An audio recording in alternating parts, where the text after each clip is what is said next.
Well, what'd you think of her art from what you saw last week? It was great and interesting, and she had some interesting explanations. She really shared a lot of herself last week. I was surprised at how much she so casually talked about some of her struggles, like with anxiety and depression and things like that. I think. And then the fact that she says, "Oh, here I am, nude." Yeah. Here I am, naked in a ball. Don't we all get naked in a ball when we're anxious? Yeah, amazing. That's one of the things as the viewers. If you have small kids, you might not want them to watch this show. Yeah, I was nothing obscene, no. Right. Yeah, and I so appreciated her just honesty about her struggles, her battles, her successes with some of her mental health issues. Very open person. Yeah. And it's our pleasure to have her to continue with her action. Welcome back to the third chair. I'm Peter, that's Doug, and we are here with Sophia, who is far more interesting and intelligent than Doug and myself put together. I'm so glad you came after being with us last week. Yeah, I'm just really glad that we've worked out a few of those issues, and we didn't have to have any joint screaming between takes. No screaming. No screaming, yeah. Well, sometimes we get the producer to scream. Yeah, that's kind of regular with Peter. Yeah. But as you've watched the show, you can see why. Yeah. Well, we're going to talk about something more important than producers or myself, and that is your art. And I'm so fascinated by this next picture. We're going to put it up on the screen. This one is called Panic Attack. And I really find this one just so fascinating. Mm-hmm. What led to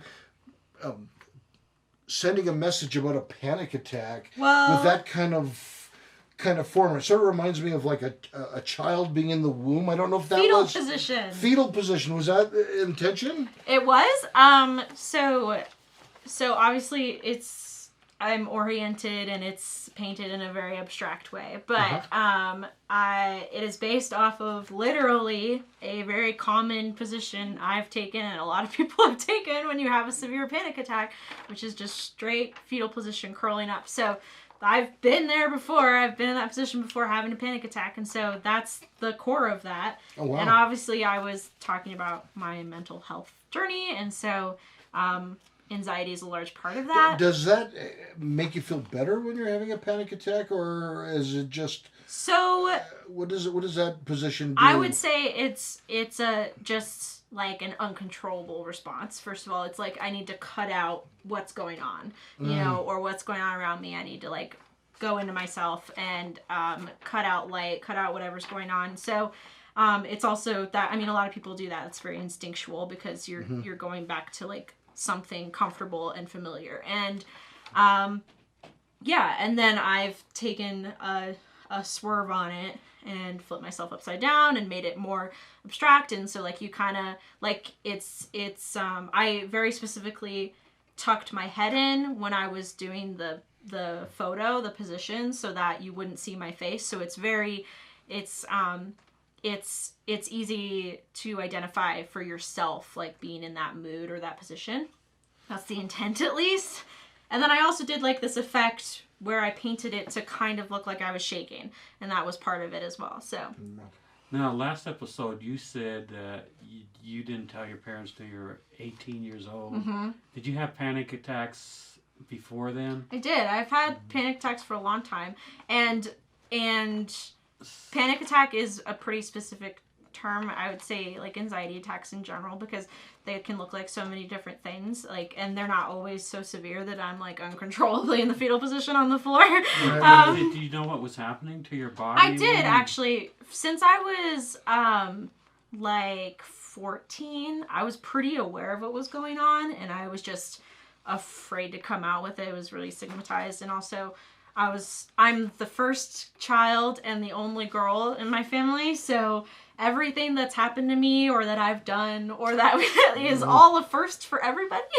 So I was very acutely aware of that as a kid, that You were the I leader would- of the pack. I was going to, like, I was the experiment. Like, people, like, and I looked, and everybody has this experience when you're the oldest kid of looking back and seeing how your siblings are treated differently in different situations. And I just didn't know how my parents would react or what would happen in my life if I came out with these issues. And so I knew it was going on for a long time, but, and, you know, I was a smart kid and I had internet access and, you know, and, yeah, so I knew about it for a long time. And most of the panic attacks or anxiety attacks or episodes where it's this serious, I've been by myself. I've been alone. Like, not a lot of people have seen me like that, which was also part of painting it and, like, being honest and vulnerable about what it's really like to deal with these issues. And so, You know, you know, the high school years are tough. oh yeah. And I mean, did you ever have when you were at school? Did you? Oh ever, yeah, I've had anxiety attacks at school. I even had, like, kind of, I say mental breakdown, not quite that severe, but I had a kind of a turning point in my junior year where I, like, hit a limit on just what I could deal with every day, and I ended up, like, rearranging my schedule and rearranging what I was doing because I just couldn't get through the day without so much anxiety. But yeah, I've definitely, like, you know, high school doesn't, they're not as equipped as you think they would be for people with kids with mental illness. So I would maybe go to the nurse's office and cool off for a while. But I have also, I think, because of just the pressure of society and, like, what you're supposed to be as a woman, and that's also part of suppressing my ADHD symptoms, like this is how you're supposed to be, and you're not supposed to be a bother, you're not supposed to be in everybody's way. And so I got pretty good pretty early on at just, like, faking it through those kinds of feelings. Sure. And, like, in some ways that's great. Like, I can go to work even having a bad day and I can get through work because I have unfortunately You've done it created before. those skills. Yeah. But yeah, of course of course I have panic attacks at work sometimes. Like, sometimes it's just bad and then you just have to have your moment and get When through there's it. 20 people in line. Oh yeah. Well, at Rico's, I used to have some pretty bad days. Obviously it was a while ago and before therapy, and I'm a lot better now. But that Rico's is crazy. Like, especially music nights, we would have 100 people in there when you really shouldn't have 100 people in there, and then there's music blaring and you're trying to serve drinks and get alcohol and people are trying, and often I was in charge because I was the lead on the shift. And so I've had my moments where I was like, I need to walk away right now. So, cause I'm going to have a panic attack. So yeah, but it's very shameful for a lot of people and very private. And that's how it was for me for a long time. So I'm trying to be more vulnerable about it. Yeah. And I think you've done a really good job, kind of portraying that and, you know, and making people think about the issue. And that was my goal, is, like, when you look at my paintings, you see something you relate to, and that it ignites something in yourself to talk about it. And because the more people that talk about it, the less stigmatized it is, and the more out there in the world it is. So Now, you made a point last show very briefly, and I thought it was worthwhile bringing up again. And that is, there's a lot of scientific studies that show that art, and even combined with therapy, art therapy is really helpful for people struggling with some of these issues. yeah, Has that been your observation? absolutely. And it, as the artist and for the audience, because even first of all, for the audience, my next show is, the whole point of my next show is to share my conversation so that it starts conversations for other people, or my experience, so it starts their conversations. So when you're so intensely vulnerable about things like this, just like real life, then it lets people relate and have their own conversations with themselves or with other people. And so it spreads that positivity of just being able to look at yourself. But then for myself, like I said, painting all of these was pure therapy, because also I now know with my new ADHD discovery that it's makes a lot of sense, and it's an ADHD thing that it's really hard for me to process my emotions in the moment. Like, when I'm having them, it's hard for me to process. It's hard for me to figure out what I'm feeling and why. And so I'll have times where a week, like I'll have a panic attack or I'll have a really bad day, and 2 weeks later, all of a sudden I'm realizing, I'm finally processing everything and realizing and being able to put words to things. And so it's far easier for me to process things visually and with my hands and with tactile things. And when a lot of it is muscle memory at some point, it's like being with yourself, and especially when the feelings might be about my body and I'm doing a painting about my body where I have to analyze a picture of my body and paint every little detail, like that is very therapeutic. It's forcefully therapeutic. Can that also be triggering? Oh yeah, I mean sometimes for sure. Like, and it's also, I mean, part of your job as an artist, but also as an artist painting yourself is filtering what you want to filter, and sometimes that's hard. So like what specific scars or like bruises or things, like what do you want in the do you want your full nude in this one, or is it necessary? And like, and that's also hard when you get into nudes, like how much of the nude do you want and is actually needed for the message. And so yeah, sure. But for this one, obviously I'm nude because the whole point is to be vulnerable, and so that has an air of vulnerability. Well, I know that if I was painting my own nude, it would look like something like Arnold Schwarzenegger, you know, or Rambo when they were young. Yeah, you know, we filter things. Oh yeah. You just pick and choose. But now you look more like them because they. Yeah. I've seen how they look lately.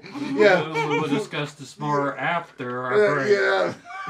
Or maybe not. Yeah, or maybe not. We may or may not be filtered when we come back. Oh my god.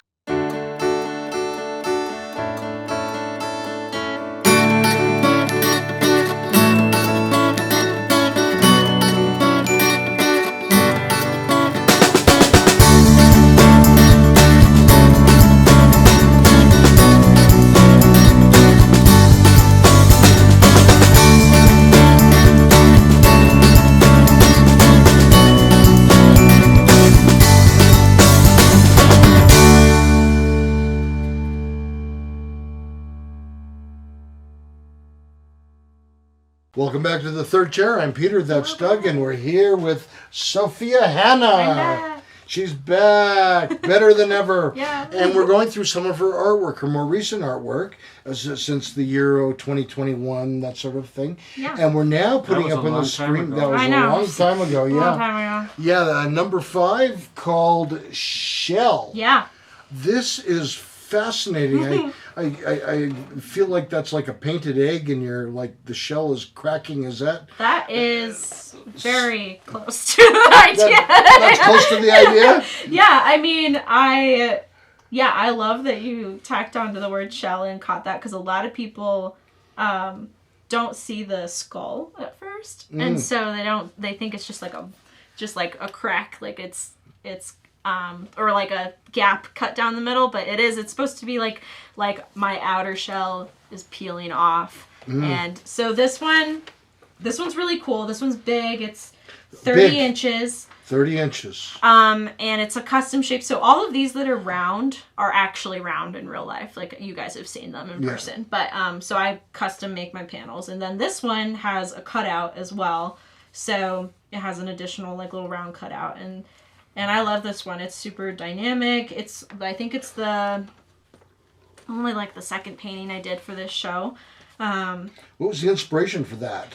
This one is, who guessed it, about coming out of your shell. One of the themes in the show. But also, this one's also one of the paintings that I did about my fear of death and confronting that. So that's why the skull is peeking out. It's supposed to be a sad painting. It's supposed to be just like raw emotion. And so one of my favorite things about it, it's easiest to see in person, which I hate when you have something about a painting that like you can't really tell unless you see it in person. But my eyes are really wet. But you have that all over the place. I do. Over. This is easily my favorite painting from the show, and just recently. It's I think obviously it's a self-portrait. It's one of the best portraits I've ever done, just like technically, at least from my perspective. Obviously, I'm going to analyze a little bit more than most people, but I think it's one of the best paintings I've ever done. And Yeah, and I love it. And I also love, hopefully you guys can tell, like, on the screen, but I also used gold leaf in this one. So all along... Oh, did you use gold leaf? Yeah, so all along the crack, the edges of the crack is gold leaf. And so, yeah, so... that's like gold that's like pounded real thin, is that right? Yeah, I'm actually teaching a gold leaf class right now, so yes, you're correct. It's called gold pounding. Peter, It started in the have 1900s. you been going to art school on us? Yeah, well, I mean, like... all the way back in Egypt, we mean, started gold pounding. like, gold's like at $2,000 an ounce. Oh, or this something. is not real gold. Okay, I was going to say, how much is the course? This $1 million? is imitation gold leaf. Oh, okay. So I think it's actually copper and aluminum, but So is that easy to pound? yes, no, I don't pound it personally. I buy it pre-pounded. Pre-pounded, Wow. Yeah. So actually, a lot of my paintings have gold leaf in them now, and that can mean so many different things to so many different people, and mean different things in each painting. But I usually use it to signal something ethereal going on, something otherworldly going on, and also... Now, ethereal, to me, that sort of has the, like, outer space, out of this world kind of feel. Yeah, and it's just a general attempt to communicate something so abstract, which this whole show is about communicating feelings, which is very abstract to put into a visual form that has not already been done before, and that is also very personal, specific to you. That's really hard. So that's just like one of those things that gives it this specific, this feeling. But isn't that sort of one of the main purposes of art? I mean, part of it's to yeah. make you think, but isn't also part of it to provoke a strong emotion? Yeah, I always used to say it's art if it makes you feel something, even if you hate it, then it made you feel something. So it was successful. So if you hate it, it's still good art. Yeah, because it made you feel something. It elicited a reaction. It elicited a thought. So I have the same response when I make meatloaf. Yeah. I elicit a response. It was successful. If Peter's meatloaf, no. Okay. Well, Yeah. It's a different Death if you is put a it in your mouth. Death is a response. Yeah. Oh, yeah. So this next one, number 6, cumulus. Now, I see the gold leafing on there. Cumulus is in cumulus cloud? It is. Cumulus radio station? As in cumulus cloud. And There's a cumulus was cumulus. actually the name of the show that these are from. So Cumulus is the name of the show that they're from. And also the name of this painting. So this is a huge one. This one's 4 feet. It's a 4-foot circle. And You don't do like little wall stuff, do you? I mean, I do. I have some little ones. I have some little ones. We talked about some 12-inchers, you know. Oh, okay. That's pretty much as little as I go, though, those little ones. But There's snakes on that. I There love is. snakes. I study snakes. yeah, so And so that really intrigued What me kind about of this. snakes are they? They're probably pythons, but they could don't be remember what- venomous. they were all asps different. Yeah. So I actually, in real life, did a photo shoot with snakes. So because I work from life photographs. So my roommate at the time had 6 snakes. And so we did a photo shoot where I had them. So this is real. They had them all wrapped around me. I took some liberties, obviously. They're not like pitch black voids, but, and they're not like So you curling wrapped a up me. bunch of snakes. Yeah, I have a bunch of photos somewhere on a computer of me naked in a room with a bunch of snakes crawling all over me. I don't suppose we could get that for Ah! You'd blow up, go viral. That's the plan. This is very brave. Right there. Yeah. Very brave. Yeah. What was it you said? If you have to do crazy shit to get super popular? Yeah, you do, sometimes, yeah. Well, I like it. I like the creativity. Only the guest can say that word. Not you. I You're said not allowed ship. to say shit. Yeah, I said shit. I can say shit all I want. So this different was, techniques, the gold plating? So this is, again, an oil painting. It has the gold in the back, and that was very specifically trying to create, like, an aura effect of, like, this, because, okay, I have to explain that the show is very specifically oriented, like, in the space that it was meant for, to go around the room and progressively get more positive. So I was, like, starting out in just, like, the depths of just working through shit. And as you get to the end, this was, if you looked around the room left to right, this was the last one you saw. And so this is me, like, being at peace and having, like, my light at the end of the tunnel moment, but still dealing with all of the shit because it doesn't go away. What is the red doesn't go quartz? away, but you can deal with it. Exactly, and that's the point. So the snakes are there, and they are they like represented, like trying to pull you back down? No, or they're something? actually representing, and it's really common in a lot of cultures that they represent healing. So that's actually a positive thing. Oh, sure, like the rod of Asclepius or the caduceus. Yes, the snakes around the rods. Yeah, so they represent healing, but there's also, and the reason I picked them, because a lot of things can symbolize healing, but the reason I picked them is because they represent healing, but they also represent, like, an element of risk. Like, although it's a symbol of healing, there's still a possibility there to get hurt.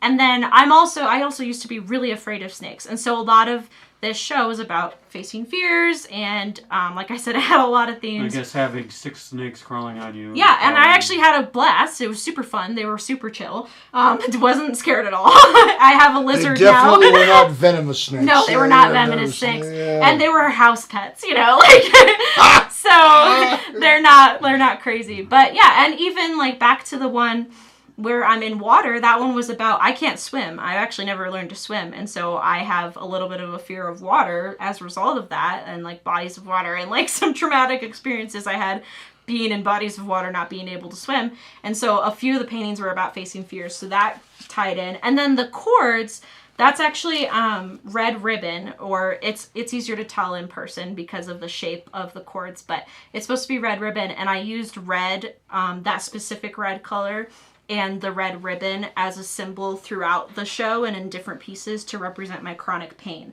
So that's why it's here, and it's like wrapped all around me. It's wrapped around my fingers and my neck and my legs and my waist, because that's representing, like, again, like, I'm at peace and like I can deal with this and I can move forward, but everything's still going on. Like, I'm still dealing with all of it. It's still always there. And so, yeah, and then there's like another piece I did with my body, and there's red in the background for the same reason. Like, it's a little hint of like, that's always going on. So yeah, and in some sense that's a happier piece too, because there's not as much black. You've got the gold around I have you, the beautiful, and then the beautiful blue gold yeah, sky. and the blue sky. Yeah, that's a much happier piece. Yeah, and then I also extended up the sides, the mountains in the background, to like create this kind of like effect, like you're looking through a lens, like at me at the end of my tunnel or whatever. So there's a lot of things played into this one. Nice. So we're gonna continue talking about some of the art, and we'll even give Doug a chance to talk when we come right back. Okay.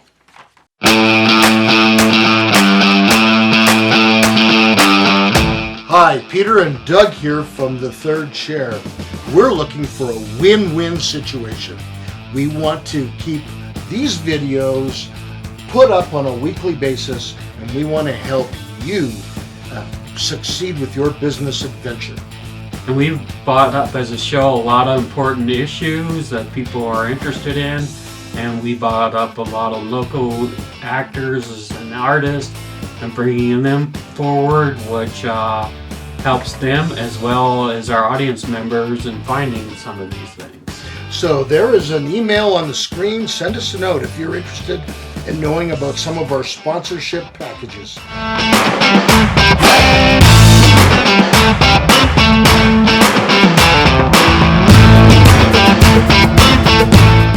Welcome back to The Third Chair. I'm Peter, that's Doug, and we're here with Sophia Hanna.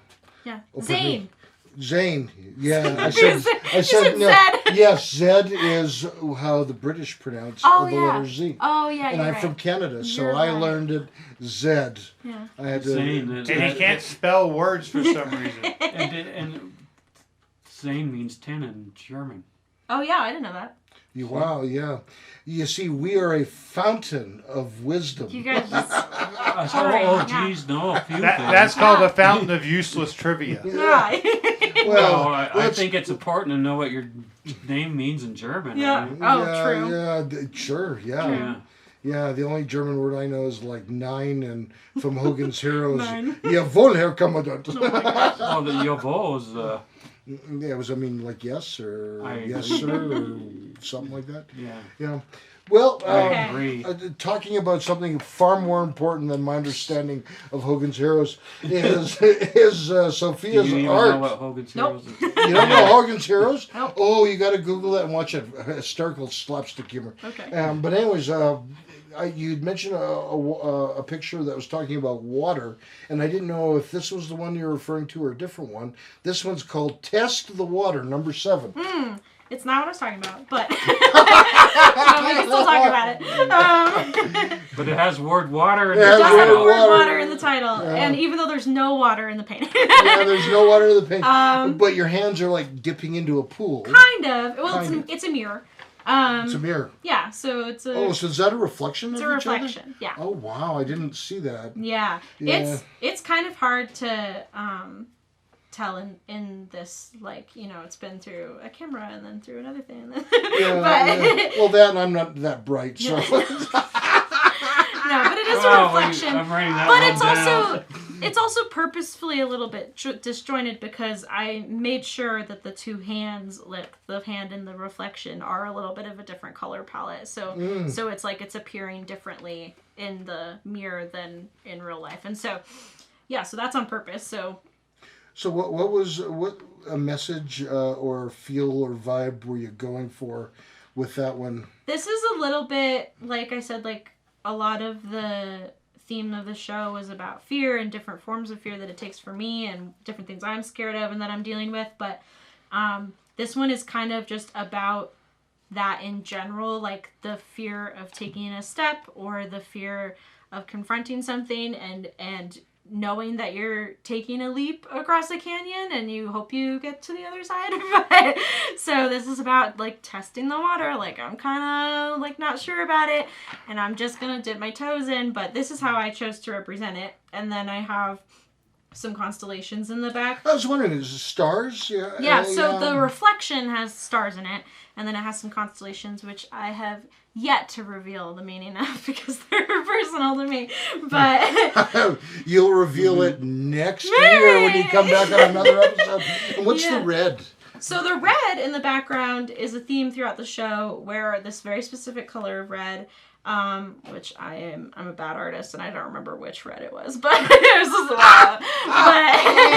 But it was a specific one. I know it was a red. Yeah. Well, we know it was a red. Yeah, We think it was a and red. But There's a lot of different reds. but you did like red cords the rest of the time. Yeah, so I did red ribbon in Red ribbon, some of pardon the me, other yeah. in some of the other paintings. I used red ribbon in this color to represent my chronic pain, and so this is Yeah. also it creeping in from the sides, around the edge of the mirror, and so implying that it's out in the world and not in this mirror world that I'm depicting. That like it's still right there. So that's what I was talking about in the other painting, Cumulus, where like I'm taking steps, I'm moving forward, although maybe tentatively, like in this painting, but I'm still dealing with all the stuff behind me. Like it doesn't go away. So so nice. it creeps in there.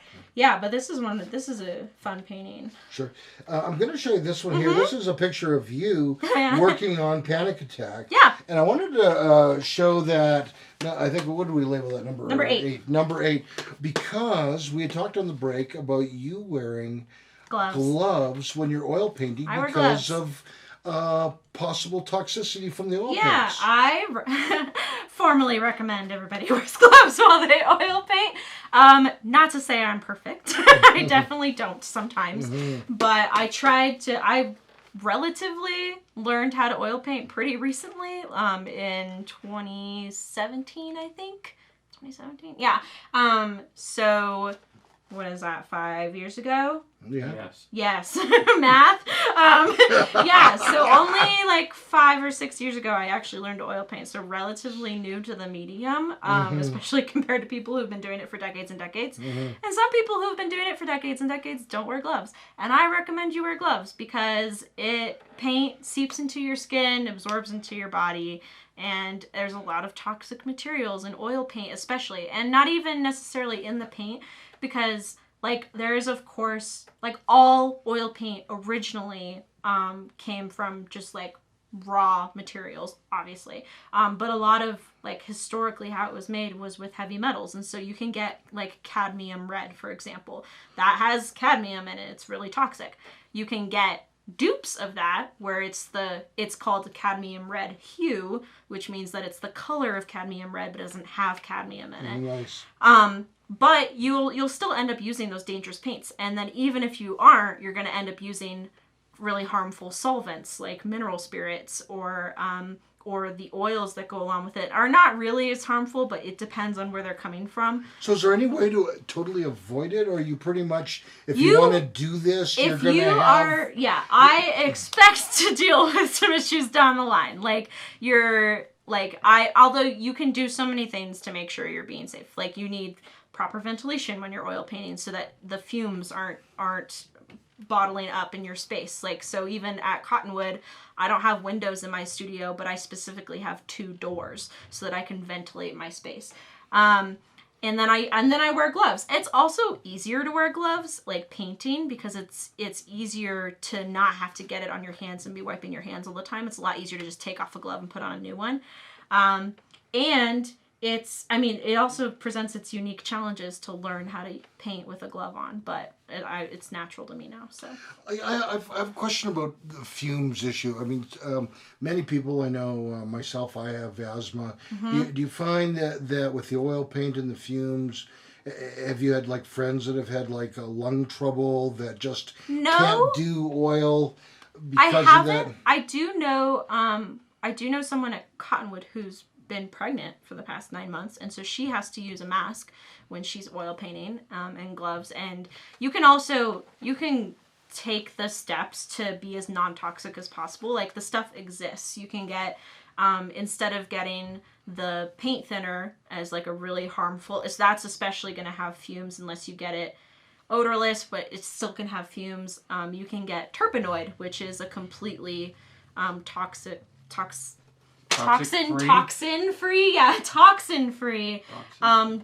solvent. And so now we're toxin. Yeah.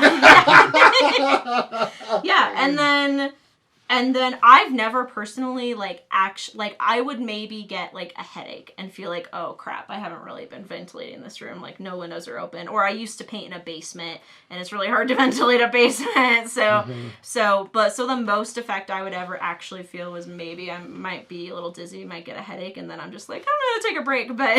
But I don't get that much anymore. I don't know about asthma, because I don't have asthma, but I don't think it's super affecting how you breathe. It's just something that can get into your system and absorb. So not the best, but that's a good answer. We're gonna look at this one I've labeled number 9 called Feeling Fear, and I think this may be my favorite one that you've done. Oh, thanks. And there's so many kinds of things I think about looking at this that I'm really interested in. What's your take on it? And we're gonna get that take when we come right back. Take a while to answer this. Is an interesting Yeah, thing. this is gonna take a while. We'll be right back.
Welcome back to the third chair. I'm Peter. We have Sophia and we have Doug, and we have a picture hopefully up on the screen. What's this one called? Feeling fear. Feeling fear. Fascinating. I think this actually may be my favorite that you've done. Give us a breakdown of this, because I know I had sort of a lot of ideas running through my head looking at this. A lot of people have a lot of ideas about this one. It's that third breast. See, Yeah. even if they hated it. Exactly. Yeah. Because And it you know, is. this show was originally hanging in a restaurant, a fine dining restaurant, and that's what it was made for, the show. But obviously they let me put these on the wall. They encouraged me to put these on the wall. Of a fine dining restaurant. And it's called Ephemera, downtown on Tejon, and it's a very modern, very cool fine dining restaurant whom I know the owners of, and they are very much about supporting the artists and letting them do whatever they want and giving them a platform. So they fielded a lot of questions and comments from people commenting on all the boobs on the walls. So yeah. Are you serving chicken breast tonight? Yeah. Well, what kinds of I think they should have put that as a special on the menu. that would have. Good. But yeah, so a woman, you. Yes, it is a self-portrait again. Self-portrait. It's obviously a little bit more abstract. My face isn't in it, but Yeah, but we do know it's you because it's on your website and you've labeled it and you've said everyone this is a self-portrait. Yeah. Yes. Yeah. And I guess you That's wouldn't not know. your actual skeleton. Then? Yeah. No, I made up the skeleton. No, I didn't completely make it up, but I did have to finagle some things there. But yeah, so this one's really big. This one's at the Cottonwood Art Center right now. It's 3 feet. And yeah, it's about feeling fear. This one has a few things running through it. It's mainly about the fear of death. So my skeleton's exposed this again. is the fear of death. That theme's running again. So so confronting that, at the end of the day we're all a bag of bones. And and dust also we came from and dust we shall be. Exactly. Yeah, Ash Wednesday wasn't that long ago. Yeah, and that's also part of like the background and all of that gold and that kind of abstract sky in the background of just this weird feeling of like, what world am I in right now, because it's not reality. And is that gold? That's gold leaf. Yeah, that's gold leaf. Yeah, this is the most I've ever used in one painting actually, so it's a huge amount of space covered. Pre-pounded gold leaf. Yes, pre-pounded gold leaf came to me in leaves. Actual gold. Came to me Not in leaves. actual gold. Imitation gold leaf. Yes. We're going to have Peter and Doug come down and pound gold leaf for you. That'd be great. Yeah, And they'll pay for it and they'll do real Yeah. gold. Garcon. Oh, cool. Yeah. You Cool. paint a boob. You Takes pound a long gold time. leaf, yeah. You do. Have fun with that. Here's They used to have to do it in basements because if you did it on any other floor, it would collapse the building from the pounding. Oh wow. Yeah. So do you have a basement at the Cottonwood? No. I don't pound the gold. Pre-pounded. It goes to be pounded. No, because the higher carat gold is supposed to be soft, right? Oh yeah. As you go Real to gold is 24 karat gold Yeah. is Very it's actually soft. easy to pound. Yeah. Yeah. That's Yeah. the beauty of plus it looks really nice. It looks Oh, yeah. really nice. Yeah. Oh yeah. Yeah. Do you accept gold as payment for your paintings? No. Just cash. You gotta give me gold hard cash. Do you take? I'm not exchanging your gold at a jewelry store for cash. Take 10s and 20s preferably. Yes. Do you do any bartering if someone comes down? I actually do barter. You do barter. But it's mostly with other artists. Oh, so, Although I have bartered for haircuts. I've bartered for meals. well, so in exchange for art. So these meals, did somebody cook them for you, or did you No, get I a restaurant? knew someone at a restaurant, and I gave them a piece, and they gave me a bunch of free food and free drinks all the time and stuff. So have you ever bartered for pretty live good. animals, like No. chickens or a goat or a horse? No, I wish. I wish I had a goat. I like goats. Yeah. I like goats. Yeah, oh, you like goats? I do Are like you gonna goats. Are you gonna do a series on goats maybe in next show? No. Probably not. Probably not. Well, Can you keep Can't a live guarantee goat anything. in Colorado Springs? I'm pretty sure you can. You can have up to 2 goats. Yeah. 2 goats. is that in the city or I the think it's a city. I could put 2 goats in my backyard if I Yeah, pretty that's sure you what can I have heard. goats. Well, of course, Yeah. goat could be a play on words too. Greatest of all time. Exactly. So that That's could, a there recent could be term, though. Yeah, that could be a little theme there. Have a goat eating and the greatest of all I have time. used animals as symbolism a lot before. Like I have a painting, kind of an old painting with the background is a bunch of behinds of zebras. It's just a bunch of zebras looking away, so you just got a bunch of zebra butts in the background. So Zebra butts, and is there a deep meaning into Nope. that? Zebra butts, the theme of the painting was butts without actually having a butt in the painting. Yeah. So there's like a peach in the painting, and there's a bunch of zebra butts, and yeah. Yeah, did you go more technical, like a buttocks? No, Or a bum, which it's not is that serious. which you know, is very British. I'm not that serious about it. Yeah, that My grandpa says gluteus maximus. gluteus maximus. There's also a gluteus medius. Oh yeah. Yeah, there's. Please tell us more. Gladius Maximus is a character, and funny thing happened on the way to the forum. Oh cool. Yeah. Well, Okay. this one here, which I've labeled 1A, gold leafings for beginners. Yeah. Instructor Sophia Hanna. Is that you? Yes, it is. Yeah. I am currently branching into teaching. So I'm now an art teacher, which is a little bit weird when you're 22. But yeah, I am teaching a gold leafing class at Cottonwood.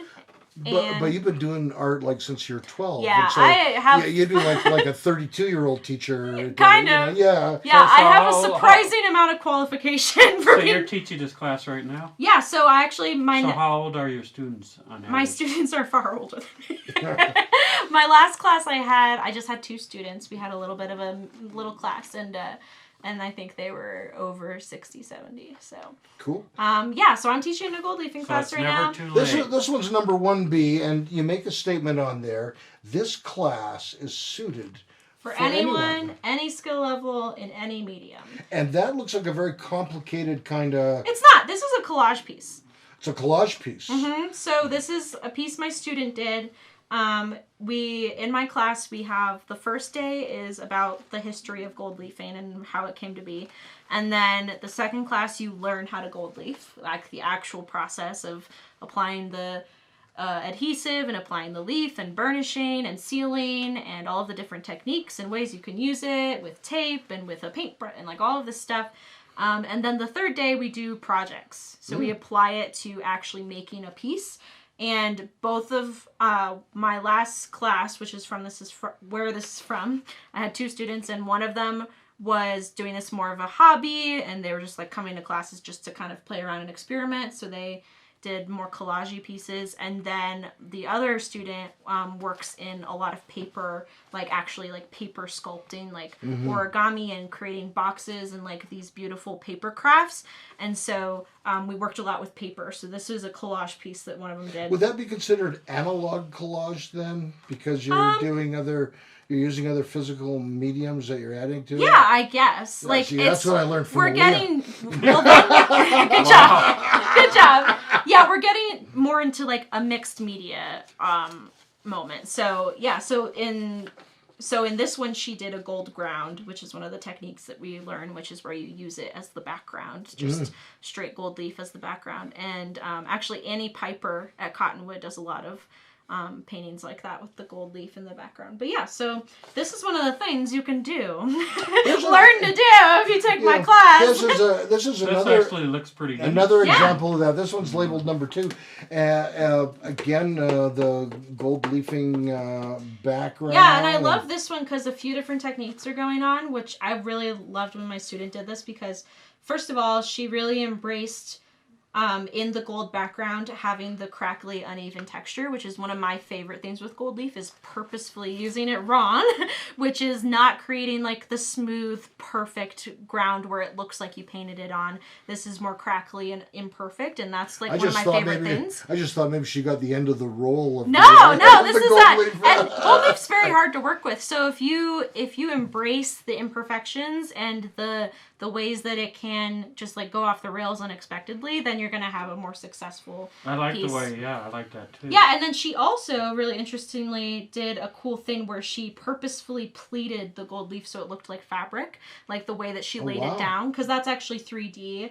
where it's kind of like pleated in the shirt and the sleeve. So that was really interesting. And that's what I love about the classes is people end up teaching me stuff too. Like, I don't even think about how to use it sometimes. Very creative, though. Yeah. Very creative. Yeah. So when we come back, we're going to ask you, I know you have some kind of solo show coming up in the next year. We're going to ask you, what's that about? And what the heck goes into getting ready for a show? I mean, is this a year ahead project or what? Yeah, we'll get the definitive answer when we come right back. Cool.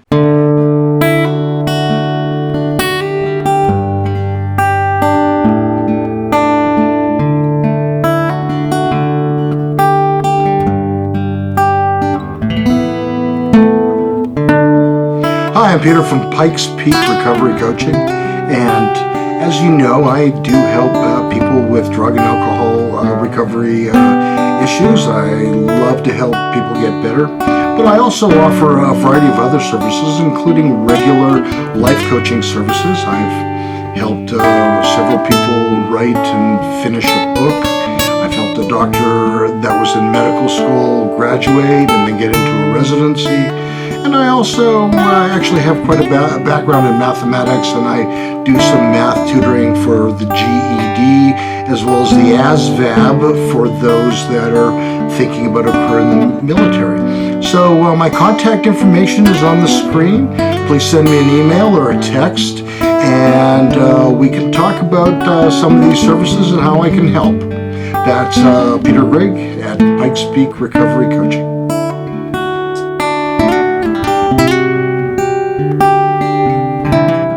Welcome to the third chair, where Peter is going to repeat his big question for Sophia. And that is, you have a solo show coming up, 2023. Tell us about that, and briefly tell us what goes into planning a solo show. It sounds like massive. It's a lot. So my next big solo show is March 2023, so it's about a year away.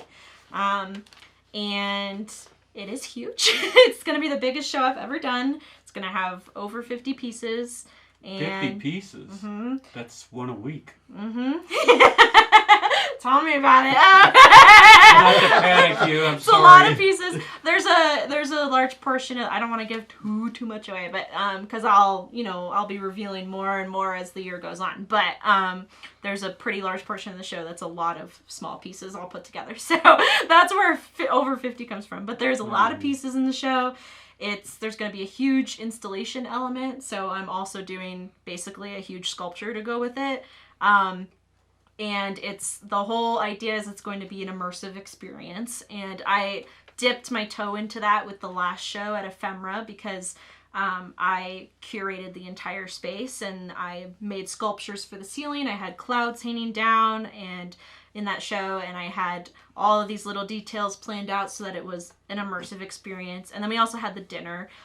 So the next show I want to be even more immersive and like truly immersive. Like you walk in and you feel like you're in a whole different world.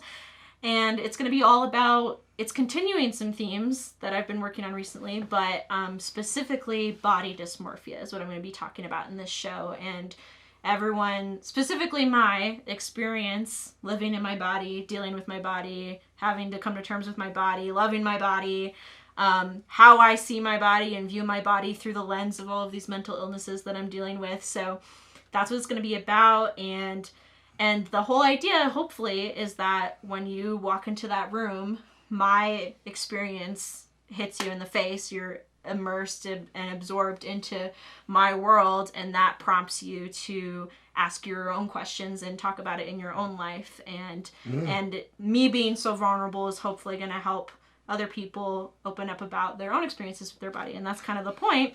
And it's going to be awesome. It's going to be super fun. So when people talk about immersive experiences, like if you're inviting someone to go, usually you're sort of thinking that they're going to be there for 3 or 4 hours? No.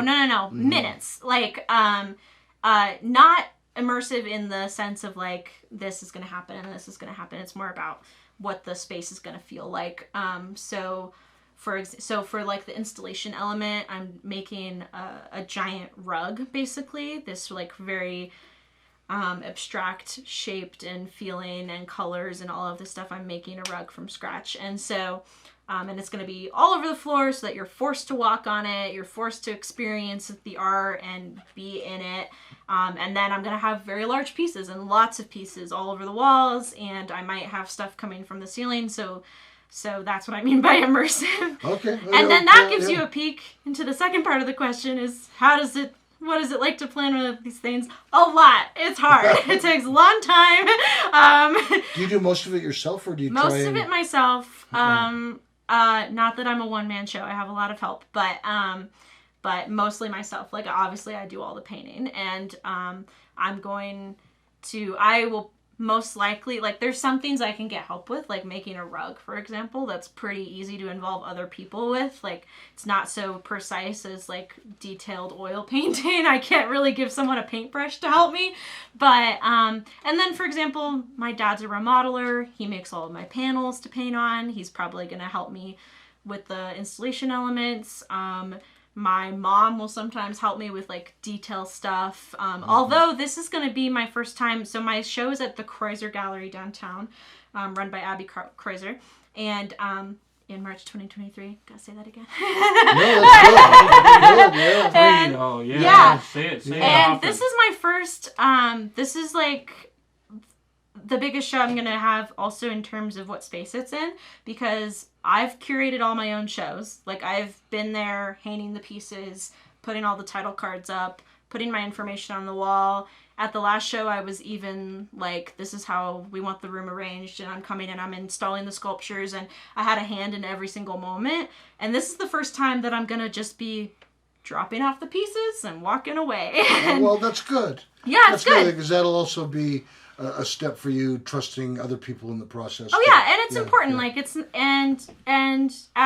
it's great that I'm at a certain level where I'm in a gallery where that's the job of the gallery is to curate the show, and it's not just for me to show up and do everything, you know. So, how do people get a hold of you?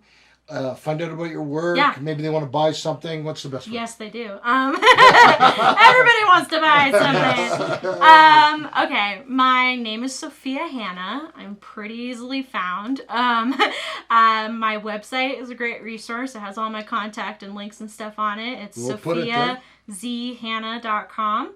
And then if you want day-to-day updates and work in progress photos and behind the scenes and knowing about my classes and what I'm doing in the community and stuff, you can follow my Instagram, which is Sophia Hanna Art, spelled SOPHIAHANNART. And it's also on the bottom for you. Yeah. It's also on the bottom. It's down there, or it's up there, it's somewhere. And thank you for 2 amazing episodes. Thank We're you. So grateful that you came on the show. I had a great time. And we're going to ask people to please like, subscribe, share, and hit the notification bell icon so you know when we've uploaded another video. Yeah. From 2 Men and a Duck Entertainment in the third chair, and all of us here, good night. Good night. Good night. See you next time. This has been the third